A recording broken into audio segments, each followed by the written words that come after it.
Good afternoon, ladies and gentlemen. Welcome to the White House for your daily briefing. I have no announcements to make at the top, so I will just take your questions. Ben Feller of the Associated Press. Thanks, Jay. I wanted to talk about Syria today. Kofi Annan said after meeting with President Assad that we are at a tipping point, and I'm wondering if the White House agrees the world is at a tipping point in this situation, given the massacre there, and if so, from the White House perspective, what are you tipping towards in terms of action? I'd say a few things. First of all, that this weekend's massacre is a horrifying testament to this regime's depravity. The international community is united in its revulsion at the regime's actions through both its military and its thug forces, and we are ratcheting up the pressure on and isolation of this murderous regime. We clearly have made clear in our statements that we believe a political transition is essential in Syria. We support the Annan plan, although we remain skeptical about Assad's willingness to abide by it. He has certainly shown no evidence that he will do that in the past. We will continue to work with both the Security Council and the broader coalition of Friends of Syria to place pressure on the Assad regime and to assess further steps if that becomes necessary. Well, you talk about ratcheting up the pressure, working with partners in the Security Council. Are there any clear next steps? Well, I don't want to get ahead of the consultations we're having with our allies, the work we're doing with the Security Council. I think, as you know, today the United States expelled the top Syrian diplomat from Washington, working in coordination with a number of nations, our allies, who did the same thing. And we will continue to work with, again, as I said, members of the Security Council to consider punitive measures against Assad should Assad continue to refuse to comply with the Annan plan. And would those punitive measures potentially include military action? Well, I think, as the chairman of the Joint Chiefs has said, no military action is always an option. You never, and we haven't in this case, removed options from the table. We do not believe that militarization, further militarization of the situation in Syria at this point is the right course of action. We believe that it would lead to greater chaos, greater carnage. However, again, we are assessing the situation, and we are working with our allies and with the Security Council as we continue to give the Annan plan support and hope that the pressure on Assad has an effect. We're also obviously believe that there is a desire among some of the members of the Assad regime to defect. We encourage those who would to take that action to separate themselves from a regime that is will go down in history as notable principally for its willingness to murder its own people. Yes? The U.S. took action with NATO in Libya to prevent a threatened massacre, and such a massacre has now occurred in Syria and threatens to continue in that direction. The administration is supporting the Annan plan, but with great skepticism. At what point do you declare that that plan dead and move on to further action? I mean, you've been saying now for several weeks that there's extreme skepticism. Well, as you know, I believe Mr. Annan went to Damascus, is in Damascus, and has been presenting the need for Assad to abide by his commitments under the Annan plan. The comparison with, I think, Libya is one that requires a great deal of recognition of the differences between the two. And as you know, in a unique situation with regards to Libya, with a broad international consensus, a request for military action from the opposition, and the fact that forces loyal to Gaddafi were on the verge of assaulting an entire city, and with the promise of annihilating residents of that city, we were able to act with our allies to prevent that. Every situation within the Arab Spring and these circumstances is different, as we've said on numerous occasions, and certainly the situation in Syria is different from what it was in Libya. Just one other thing. The president has made much of his foreign policy accomplishments in both policy and campaign speeches, like killing Osama bin Laden, ending the war in Iraq, even helping in the ouster of Gaddafi. But we haven't really heard him speak much about the situation in Syria. Would you call the president's Syria policy, his approach to what's happening now in Syria, a success, a failure, or is a verdict out on this? I think the situation in Syria continues to evolve. What we have been clear about from the very beginning is that we support a democratic transition in Syria. We have called on the Assad regime to stop its brutal treatment of its own people, its merciless killing of its own people. We have unified a great number of nations in the effort to isolate and pressure the Assad regime in the cause of that political transition, and will continue to do that. Obviously, the situation in Syria is far from what we or any nation that cares about the people of Syria hopes it will become. This political transition has begun, but it is far from complete. We still believe very strongly that Assad has to go, that he has long since forsaken his ability to preside over a peaceful political transition in that country, and has demonstrated his utter disregard for the will of and protection of his own people.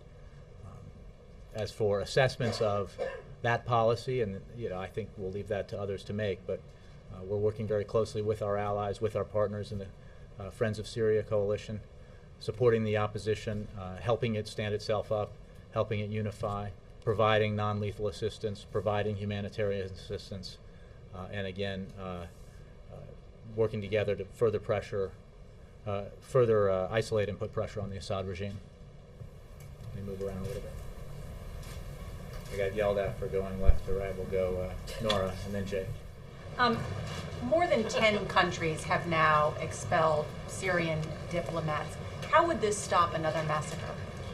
This is clearly a way to demonstrate the international community's absolute disgust and horror at the actions taken by the Assad regime. The United Nations has made clear that it was the Assad regime that was responsible for the massacre over the weekend that included so many women and children, included the use of tanks and heavy artillery, as well as house by house, street by street killings.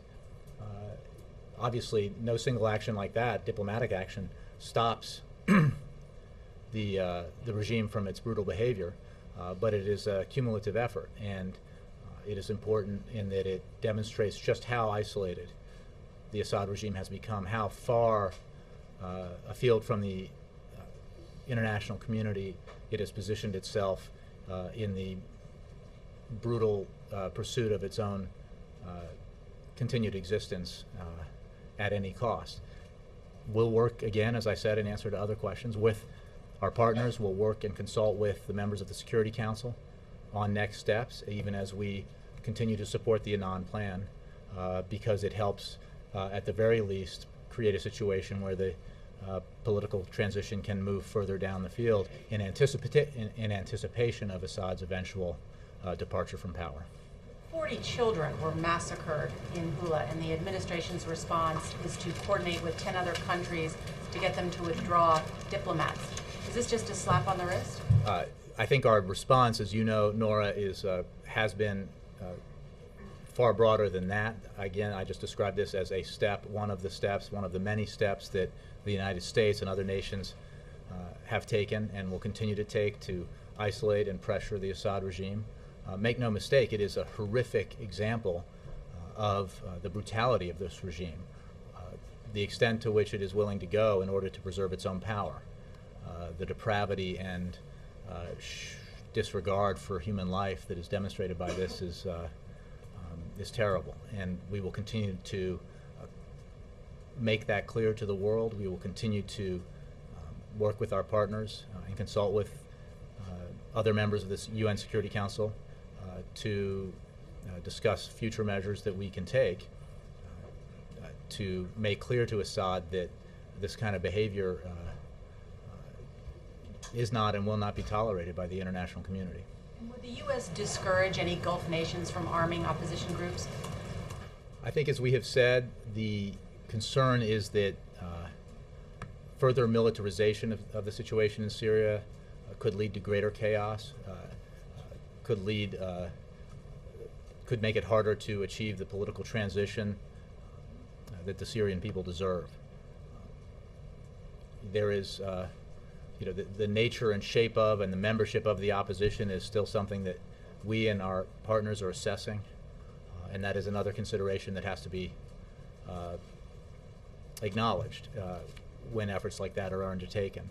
Our position now is to provide non-lethal assistance, to provide humanitarian assistance, and to work with our allies and partners to further pressure and isolate the Assad regime. Jake.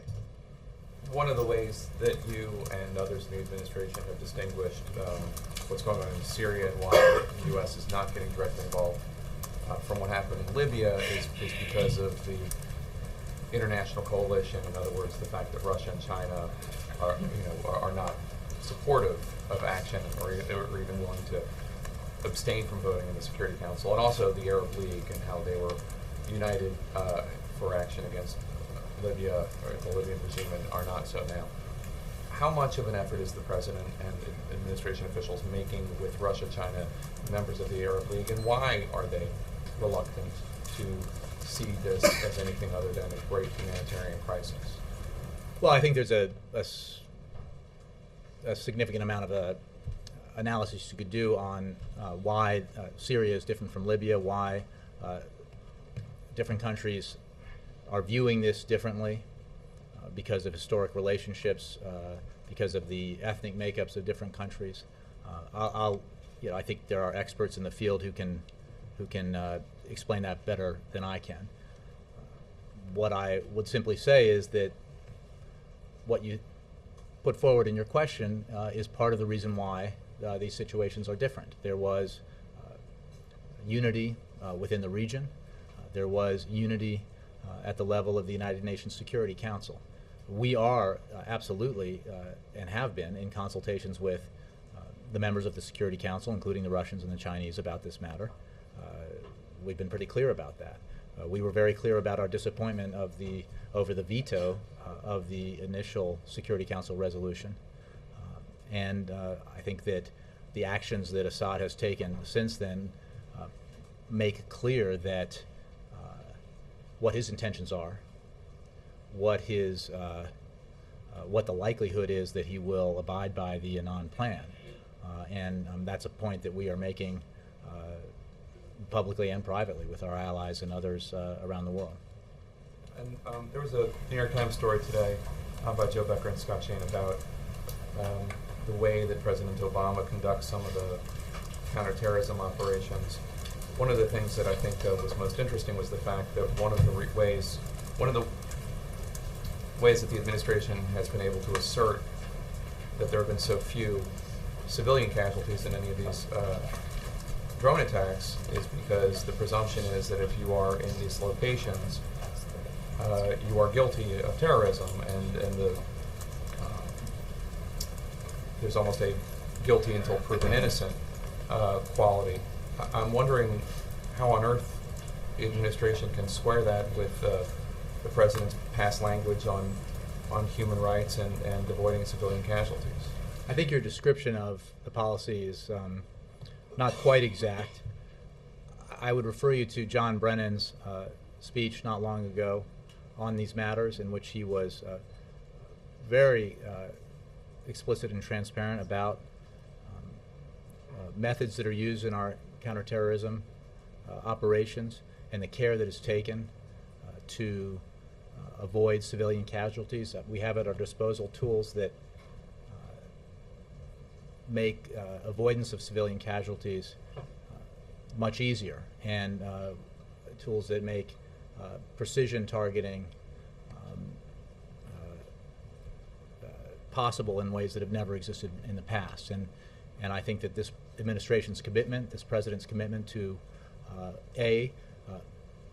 go after those who would do harm to the United States and do harm to our allies is clear. This president's first priority is the protection of the United States, protection of the citizens of this country. And he takes that responsibility enormously seriously, and that is why he has pursued the fight against al-Qaeda in the very direct way that he has. He also believes very strongly in the need to avoid civilian casualties in the pursuit of that objective, in the pursuit of al-Qaeda, and goes to extraordinary measures in order to achieve that, and again has at his disposal, this administration does, tools that allow for the kind of precision that in the past was not available. I mean, it's pretty to think so, but I just don't know. It's a fact, Jay. It's a fact that he has tools to avoid civilian casualties. Mhm. So are you disputing the New York Times story or the Dan Klaidman excerpt in the Daily Beast today that there have been civilian casualties? I don't have the assessments of civilian casualties. I'm certainly not saying that we live in a world where the effort in a fight against al-Qaeda, against people who would, without compunction, murder tens of thousands, if not millions, of innocents. I'm talking about the innocent people but that let me the say United States kills. that we don't live in a world where it is possible to achieve, no civilian casualties. What I'm saying is that we are able to, this administration is able to, our military and our broader national security team is able to pursue al-Qaeda in a way that significantly reduces the potential for and the fact of civilian casualties. Right. With the assumption, and here's the question, with the assumption that if you are with a terrorist when a terrorist gets killed, the presumption is that you are a terrorist as well, even if we don't even know who you are. Right? Isn't that part of the reason you're able to make these assertions? I don't have. I am not going to get into the specifics of the process by which these decisions are made. What you know is that there are the care taken here is significant, and the tools at our disposal are unique and effective in terms of limiting civilian casualties. But beyond that, I can't really go into great detail. Jessica. I'd like to follow up on Syria, but quick with a simple question. Why is the Vice President in Delaware this week? And if it's for the occasion I believe it is, can you tell us who made the dress? I think you have given away here the fact that the Vice President's daughter is getting married, I think, which is public, actually, this weekend, and the Vice President is hosting the reception at his house. As any father would, he takes this matter very seriously and looks forward to it with great happiness for his daughter and his future son-in-law. And I have no details on the dress. On more serious matter, following up on Syria, can you tell us a little bit more about what role the President and the administration believe Russia should play in Assad's transition from power? I would simply say, in repeating a little bit what I said earlier, that we are working with all the members of the Security Council and the broader international community to make clear the importance of pressuring Assad, making clear the who is responsible for the violence and brutality in Syria, and the responsible party is clearly Assad and his regime. I would simply say that we are working with the Russians as well as others on potential next steps to continue to pressure Assad and isolate him. I'm not going to speak for the Russians in terms of how they view things, but that is certainly our view. And what will it take? Hasn't it gotten bad enough for the President to pick up the phone and speak to Putin directly? Well, as you know, the President spoke with President-elect Putin, I think, prior to his inauguration, and looks forward to meeting with him in the near future at the G20 summit in Mexico. I don't have any conversations to read out to you at this time with foreign leaders, but I can assure you that we are at a variety of levels consulting with both the Russians and other nations on this matter. Jay. Yes, Ed? Can I ask you about the Pakistani doctor and what the administration is doing on that? Because his brother is saying that he's been tortured by the Pakistani officials, that he had gone months without seeing sunlight, that they were not feeding him, he was emaciated, that he was tortured. So what is the administration doing to prevent this torture from continuing and getting him free? I think what I can tell you, Ed, is what I said earlier, which is that we certainly believe that and know that anyone who assisted the United States in the effort to bring Osama bin Laden to justice was working against al-Qaeda, but not Pakistan, certainly not Pakistan. We have made our views known that the doctor in question here should not be held, that he did nothing that would justify him being held, and we're certainly consulting with the Pakistani government on this matter, but I don't have any other details for you. There's no plan B. I mean, obviously you've made that case. The Pakistanis still have them. So you just Plan B, I just said that we're in consultations with and certainly making our views known to the Pakistani government. I want to go back to the kill list, because back in 2008 in the campaign, the president was pretty explicit about saying he was going to prosecute the war on terror a lot differently from President Bush, that he had a much less muscular view of executive power. And so I wonder, as a constitutional law professor, he can square the idea that he has a kill list and is killing people who could be as young as 17 years old for suspected of being terrorists. President Obama made clear from the start to his advisors and to the world that we were going to take whatever steps are necessary to protect the American people from harm, and particularly from a terrorist attack. At the same time, the president also made clear from the outset of his administration that we were at all times going to act in a manner that was both lawful and consistent with our values. And he has done that in both cases. He is very serious about protecting the United States, protecting its citizens. As you know, when he took office, he inherited 2 wars. He has ended the war in Iraq. He has refocused our attention on, through a comprehensive review of our policy in Afghanistan, a situation in Afghanistan that he inherited that was broadly viewed as a drift, a policy without a goal.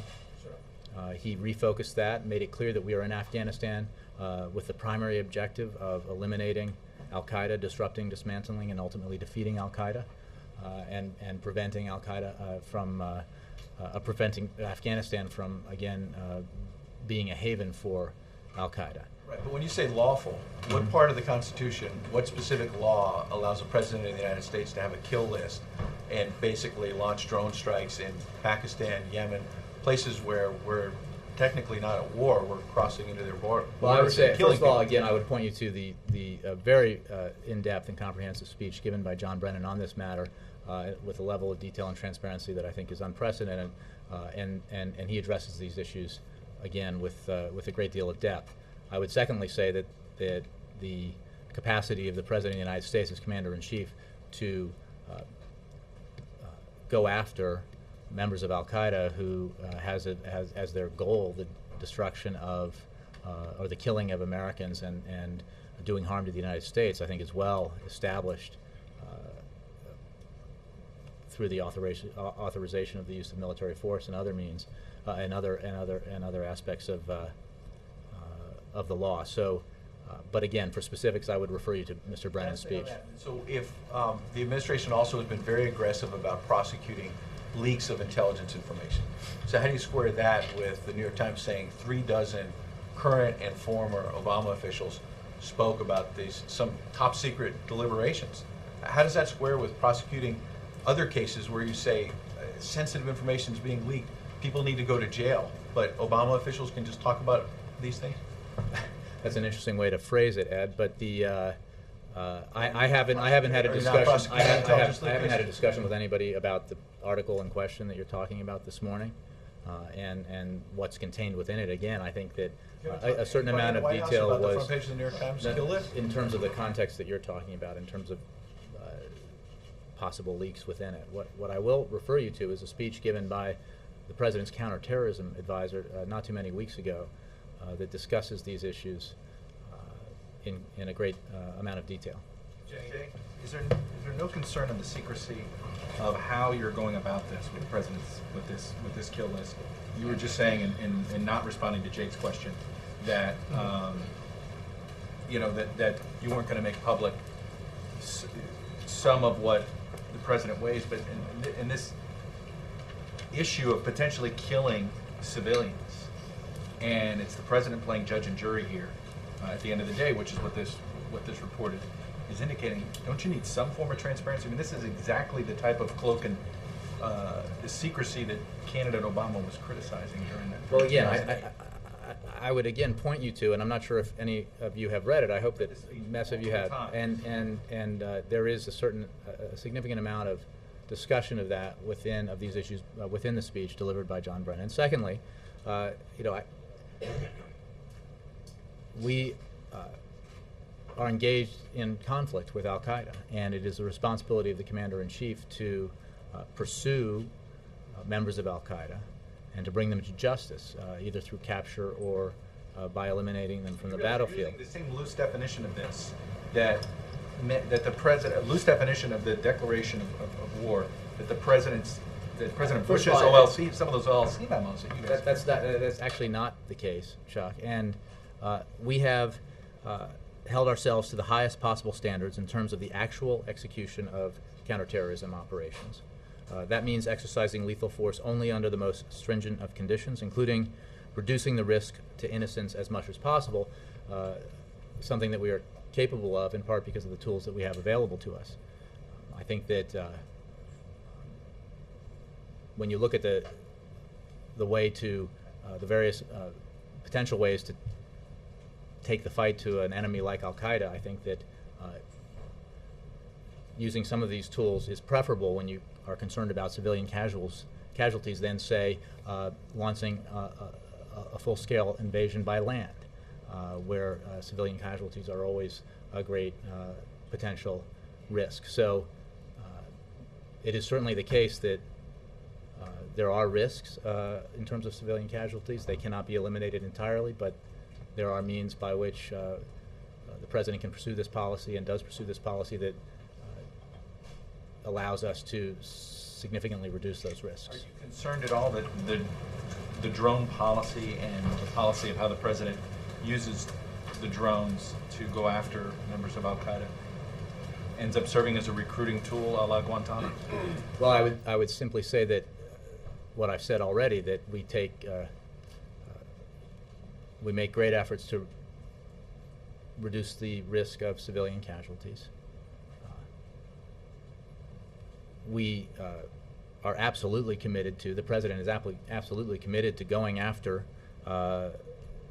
those who would do the American people harm, and makes no apologies for that. But he does it in a way that is both non-ideological, that is practical, and that makes sure that we adhere to the law and our values.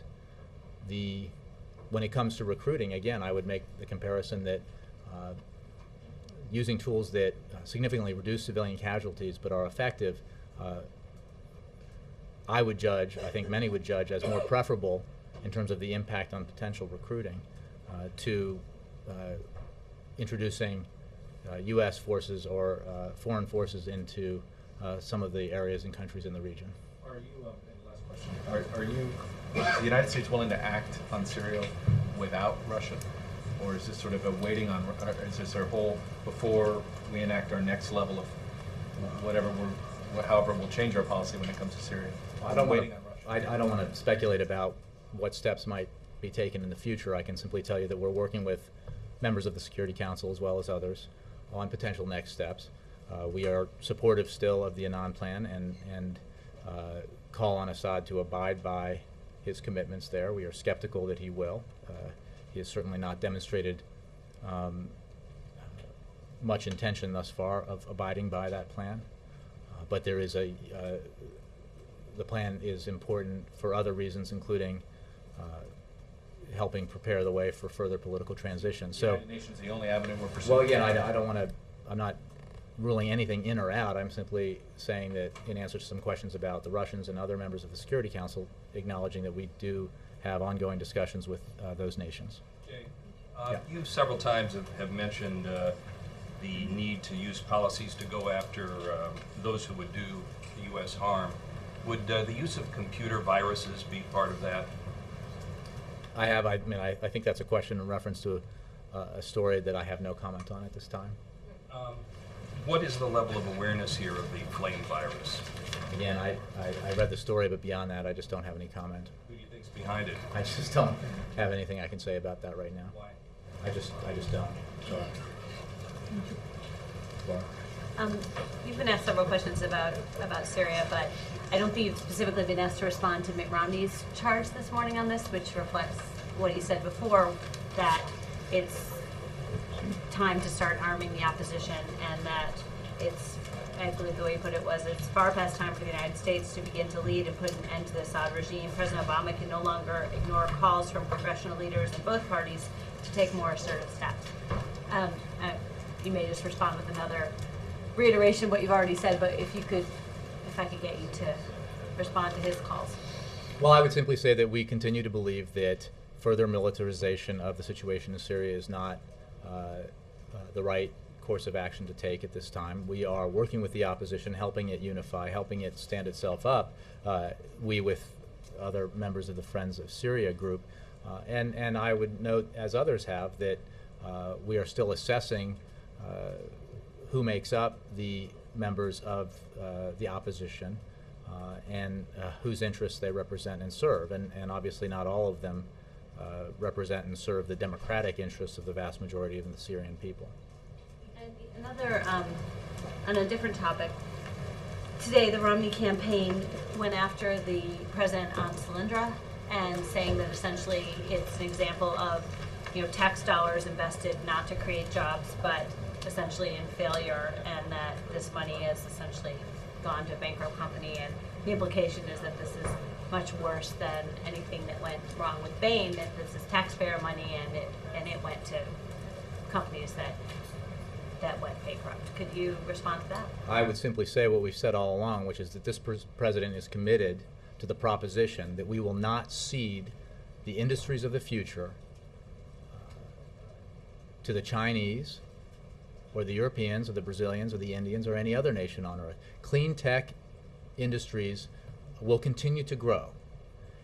And some, apparently, in this country are willing to see those industries developed and the jobs created within those industries created in other countries than the United States. The President of the United States, the current President, President Obama, refuses to allow that to happen. He believes that we need to make necessary investments in clean energy so that we do not cede those jobs, that we do not cede those industries to the Chinese or other nations. The American people broadly agree with that proposition. The programs that the President has supported, either like the DOE loan program that was actually created under the Bush administration, but President Obama has supported, and under which the program that provided a loan to the company you mentioned came to pass, and other programs that either through loan guarantees or tax credits, like the production tax credit that we've been talking about lately, that these are the kinds of investments that we should be making in this country to ensure that the United States of America is the country that dominates in these fields in the 21st century, because some country will. There is no question that clean energy technologies will play a huge role in the economy, the global economy in the 21st century. And the President simply disagrees with those who are fine with the proposition that other countries should have those industries, and that we should move from a situation where we're dependent on foreign nations for oil to a situation where we're dependent on foreign nations for clean energy technology. President Obama disagrees with that proposition very strongly. And it is the same, I mean, I think that those who disagree with it are basically saying they disagree with the investments that allowed for DARPA and then ARPA, the creation of the internet, which obviously was funded by the U.S. government, and other programs, key periods in our history, economic history in this country, that have seen transformational developments through technological innovation that have been supported by the United States government. And that is a principle that the President believes in strongly. And has he done a good job in making decisions? Has the administration done a good job about making decisions about who to invest, where to invest? Look, I think that the program, again, as created under the Bush administration and pursued by this administration, has always acknowledged that not every company invested in would necessarily succeed. That is why companies like that needed investments in order to scale up to allow them to grow and succeed. Not all of them would grow and succeed. The portfolio, as I understand it, contains a number of companies that are progressing and succeeding. So, again, if the suggestion is that the United States should wash its hands of these investments, I think you all need to assess that for what it means, which is saying the Chinese can have these industries, the Brazilians and Europeans and the Indians can have these industries, and we'll simply import that technology, just like we've been dependent on foreign oil. I think that is a wrong-headed proposition. Last thing, if that's the argument, how is that different from the Romney's argument of Bain Capital, which is that many succeeded and a few failed? Look, there is the difference in that your overall view of what your responsibilities are as president and what your view of the economic future is. And the president believes, as he's made clear, that a president's responsibility is not just to those who win, but those who, for an example, in a company where there have been layoffs or a company that's gone bankrupt, that we have to make sure that those folks have the means to find other employment, that they have the ability to train for other kinds of work, and that's part of the overall responsibility that a president has. Steve. When the president justified the Libya operation, he said that it was a case in which just because the US couldn't intervene in every place where civilians were oppressed, it shouldn't be an argument for never intervening on behalf of what's right. By that yardstick, has he made a decision that it might be morally right to intervene in Libya, but for various practical and political reasons it's just impossible? As your friends are pointing out, I think you mean intervene in Syria. Syria. Again, I think I've made pretty clear what our position is on Syria, the work we're doing with members of the Security Council and other nations to further pressure and isolate the Assad regime. The differences between Libya and Syria, the very practical differences that exist, and why the analogy doesn't hold up completely. So I think that is my answer to you, that there simply are differences, and we are working with our allies and partners and members of the Security Council to assess the situation and assess further action. Margaret. So Terrence Flynn from the National Labor Relations Board, I've spoken with you about him before, finally did resign in the wake of allegations of releasing non-public information before rulings were issued, and I wanted to ask what the White House's reaction is. What will the president be looking for in a replacement nominee, and are you comfortable with his decision to basically give him what appears to be 2 months of paid non-work time before he actually leaves? Well, I think I would refer you to the NLRB and to the IG for anything specific to the investigation or those circumstances. And as far as potential nominees that the president might put forward, I can't speculate on any announcement before the president has the opportunity to make one. Can you tell me, does the president agree generally with his decision to step down? I haven't spoken about that with him. Victoria, and then Mark. The Republican presidential nominee tonight after the Texas primary, but he will be in Las Vegas at a fundraiser with Donald Trump, who is the nation's primary birther. He had an opportunity to separate himself from Trump's birtherism yesterday, but he didn't do that. Not talking about birtherism, what do you think this says about Romney as a candidate, that he's chosen not to separate himself from Trump at this time as he goes into being the nominee? I would refer you to Chicago for assessments like that. I would simply say that the judgments the president makes, and I think that, broadly speaking, every candidate for high office has to make, is how are you going to run your campaign? And I think you recall that in the 2008 race, Senator John McCain, who many of us know pretty well here, made a decision not to ally with extreme elements in his own party. I think some have criticized that of late, which I find a little surprising. But I refer you to the re-election campaign for further analysis of that. Mark, then April. You were talking a few minutes ago about opposition groups in Syria and the need to make sure that those groups have the democratic interests of the Syrian people. And it makes me wonder about this AP story that was published last week that said that the U.S. was ready to vet opposition groups on behalf of countries that might be interested in shipping them arms.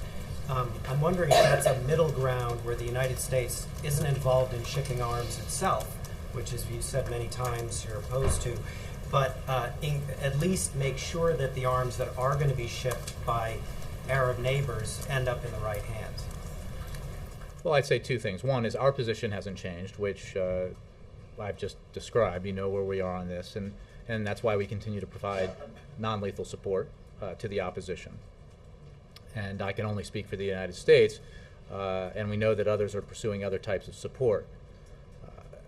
I would say that it is not surprising, given the horrific actions of the Assad regime, that some countries feel compelled to pursue additional measures in support of the Syrian people.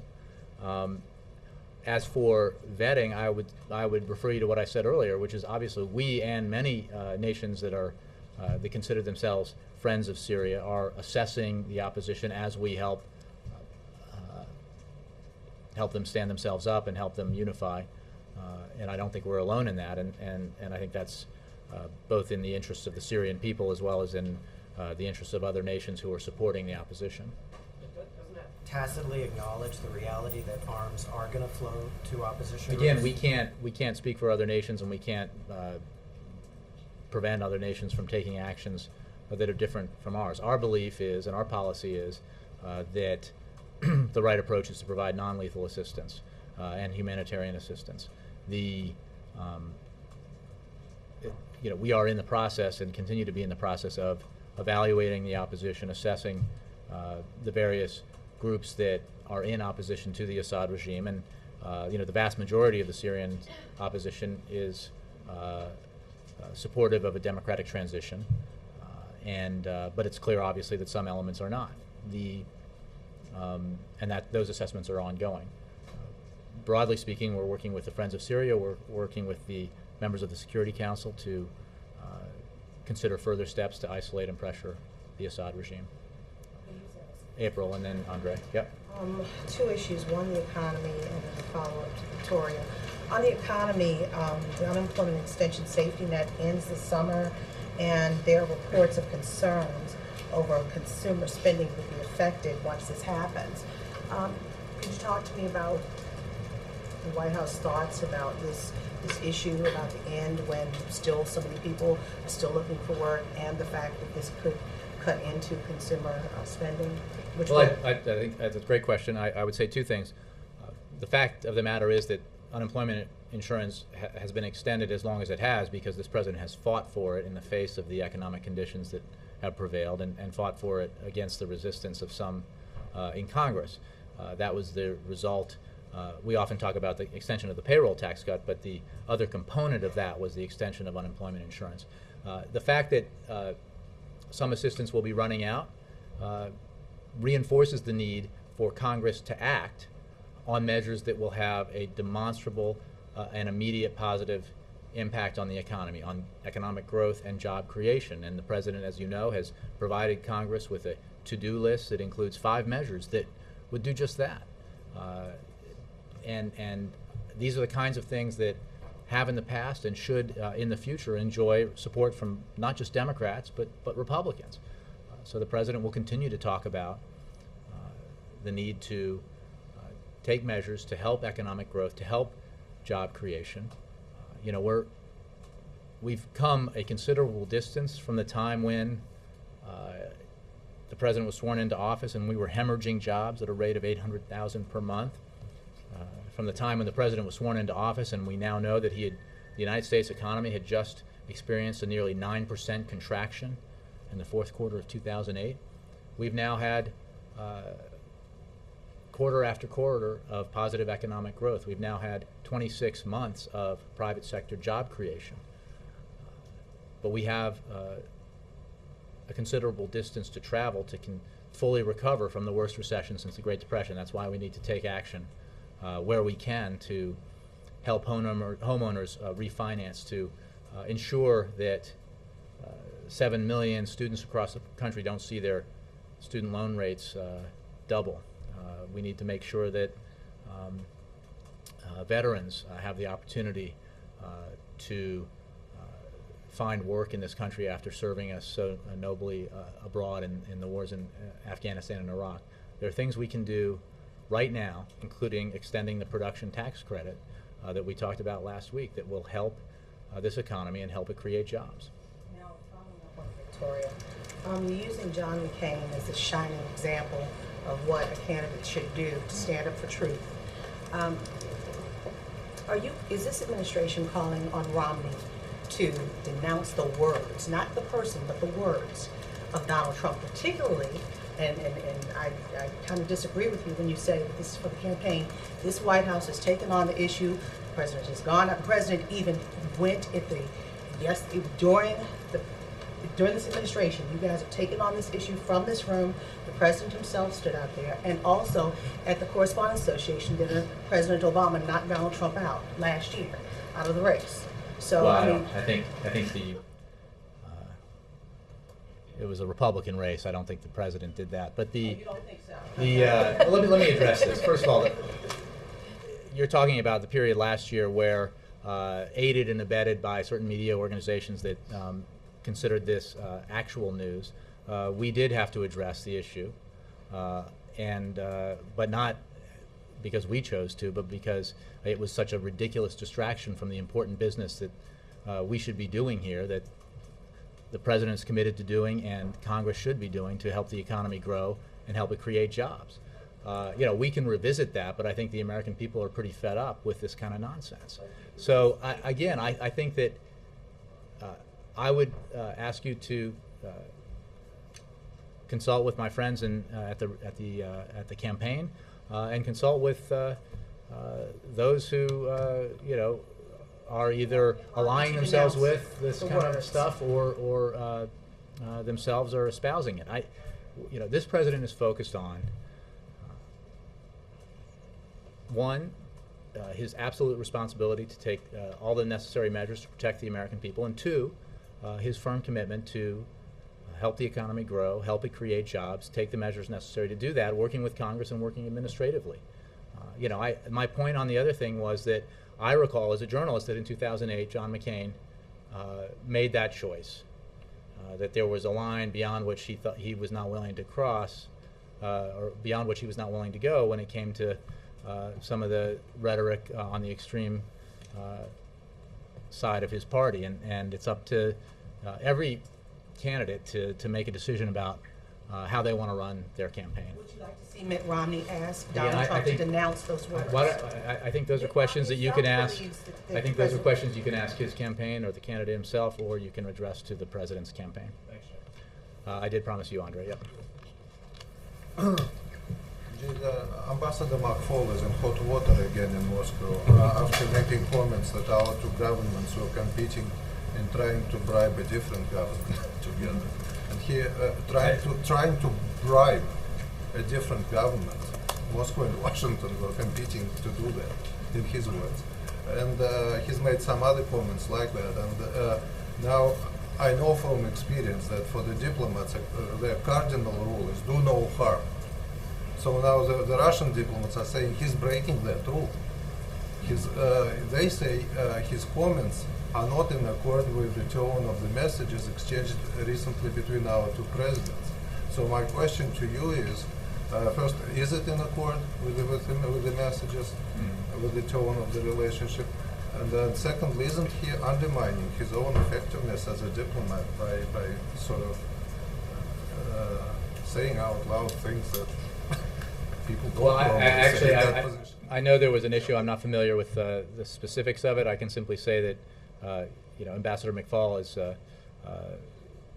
an expert in these matters. He is the president's envoy to Russia.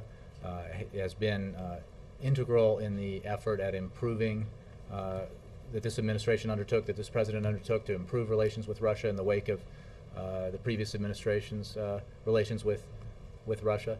The reset has produced tangible positive results both for this country and for Russia. We continue to have disagreements with Russia, there is no question, as you know, Andre, but the policy that this president has pursued and that Russia has pursued with him has been one that deals with those conflicts, deals with those disagreements without letting them upset the possibility and the reality of pursuing other areas where we can reach agreement and in ways that benefit both countries. So that's the approach the president's taking. That's the approach the ambassador is taking, and I think, I mean, you can perhaps address your questions to the State Department, but that's all I know about it. Thank you all very much. Thank you.